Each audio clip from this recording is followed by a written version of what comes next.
સુખના દિવસો ક્યાં જતા રહે ખબર નથી પડતી, પણ બીમારીના 2-4 દિવસ પણ કેટલા વશમાં લાગી જાય. એમ નંદ ઉત્સવમાં કેટલા દિવસ ગયા, સૂરજ ખસવાનું નામ જ જાણે નથી દેતો.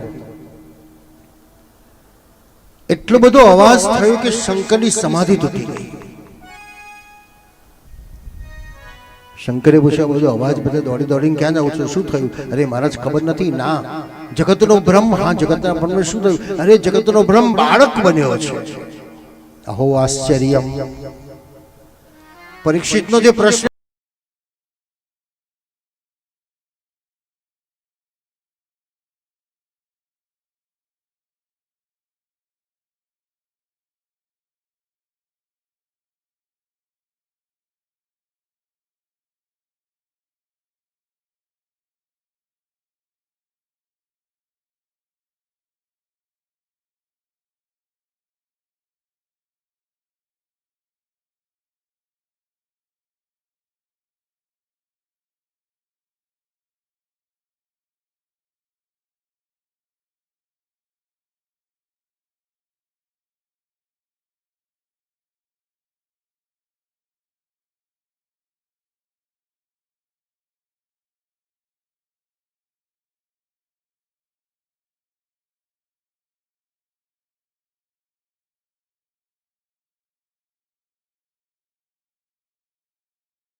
ભલે તમને એક વાર લાવ્યો છું ને, હું અહીં છોડીને નહીં જાઉં. તને ટાઈમ નથી ને, તું મને છોડીને ભલે જતો રહીશ, પણ હું આ ગામ કે આ મંદિર છોડીને નહીં જાઉં. મને વિશ્વાસ છે કે એક દિવસ તારે જરૂર પડશે ત્યારે તું મારી જોડે આવવાનું છે. ઈશ્વર આટલો વિશ્વાસ રાખે છે તો આપણામાં કેમ વિશ્વાસ ના આવે?